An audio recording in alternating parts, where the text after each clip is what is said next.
Everyone, আসসালামু আলাইকুম and welcome to my new blog. তো কী অবস্থা, কেমন আছো তোমরা? আলহামদুলিল্লাহ আমি অনেক ভালো আছি। তো আজকে ফ্রাইডে, তো সকাল সকাল বাচ্চাদের জন্য নাস্তা বানিয়ে নিচ্ছি। তো আজকে নাস্তা হিসাবে বানাবো এই হচ্ছে প্যানকেকটা।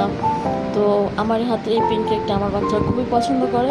সো যার জন্য আমি হচ্ছে যে প্রায় একটু টাইম পাইলেই হচ্ছে যে আমি সকালের নাস্তা হিসেবে আমি এই প্যানকেকটা দেওয়ার খুবই ট্রাই করি, বাট হয়ে ওঠে না অনেক সময়, কারণ এটা একটু টাইম লাগে। সো ওই টাইমটা আর কি আমি মেনটেন করতে পারি না যেহেতু সকালে। সো ওই জন্য আজকে ফ্রাইডে ছিল, তো সবাই বাসায় ছিল, তো ভাবলাম আচ্ছা ঠিক আছে এটাই করা যাক। সো এই জন্য আজকে প্যানকেকটা বানিয়েছি। তো রেসিপি তো তোমরা দেখেই নিলে। তো এই তো বানানোর টাইম। তো এখন হচ্ছে যে বাচ্চাদের খাওয়াই দাওয়ায় আমি রান্নার কাজে চলে এসেছি অলরেডি। তো এই তো এখানে হচ্ছে যে গরুর মাংস সব মশলা দিয়ে নিয়েছি অ্যান্ড এটাকে ভালো করে এখন মাখবো। তো গরুর মাংস তো আমি হচ্ছে যে মেখে রান্না করতে অনেক পছন্দ করি, বাট অনেকেই হচ্ছে যে অন্যরকমভাবে পছন্দ করে, বাট যে যেভাবে আর কি পছন্দ করে তো তার সেভাবেই রান্না করবে, এটাই হচ্ছে যে কি বলবো নিয়ম। সো আমি হচ্ছে যে যেভাবে পছন্দ করি আমি ঠিক সেভাবেই রান্না করব, এটা আমার কাছেও পছন্দ। সো আমি এভাবেই ট্রাই করি ম্যাক্সিমাম টাইম রান্না করার জন্য। তো অনেক সময় হয় কি, তো বেশি হলে আমি হচ্ছে যে মানে এইভাবে চড়াই দিই।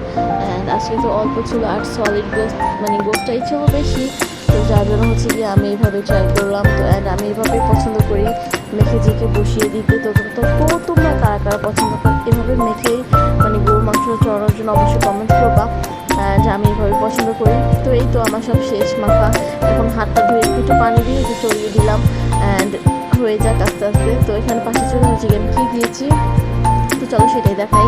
তো এখানে হচ্ছে যে আমি শাক আর কি চূড়া দিয়ে দিয়েছি অ্যান্ড এই তো শাকটা ভাজি করে ফেলবো। আর বাচ্চাদের জন্য একটু পোলাও রান্না করবো, মানে তো যে ভাবা সে কাজ।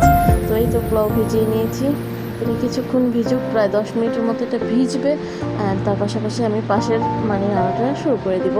অ্যান্ড এই তো আমি হচ্ছে যে পেঁয়াজটা ভেজে দিয়েছি, দারচিনি আর কিছুটা এলাচ দিয়ে দিয়েছি অ্যান্ড বাস স্মেলটা ছড়িয়ে গেলে আমি হচ্ছে পেঁয়াজ দিয়ে দিয়েছি, এটাই রেসিপি।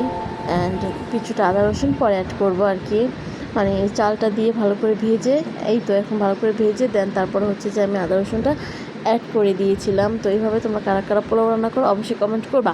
তো যারা যারা হচ্ছে যে আমার চ্যানেলটি নতুন দেখতেছো অবশ্যই কমেন্ট করবা অ্যান্ড প্লিজ চ্যানেলটিকে সাবস্ক্রাইব করতে একদম ভুলবা না। অ্যান্ড এখানে ওর বাবা ওদের জন্য মানে নতুন দোলনা নিয়ে আসছে আর কি। তো বাচ্চারা খুবই দোলনা খেতে পছন্দ করে, তো ওর বাবা প্ল্যান করে হুট করেই হচ্ছে যে দোলনাটা নিয়ে আসছে। তো যাই হোক বাচ্চারা এটাতে খুবই এনজয় করে অ্যান্ড আমিও এনজয় করি। তো আলহামদুলিল্লাহ মানে যেটা না চাই আলহামদুলিল্লাহ আল্লাহ সেটা আমাকে দিয়ে দেয়। তো তার জন্য আল্লাহর কাছে লাখ লাখ লাখ লাখ শুকরিয়া। এখন এখানে হচ্ছে যে আমার ঘরের অবস্থা দেখতেছে এই। তো যাই হোক গুছায় টুছায় নামাজ পড়ে তারপর আসতেছি। তো এই তো গাইস ঘরদর গুছিয়ে নামাজ পড়ে বাচ্চাকে খাওয়ানো স্টার্ট করলাম। তো আজকের মতো ভিডিওটি এই পর্যন্ত, সবাই ভালো থাকবে, আসসালামু আলাইকুম।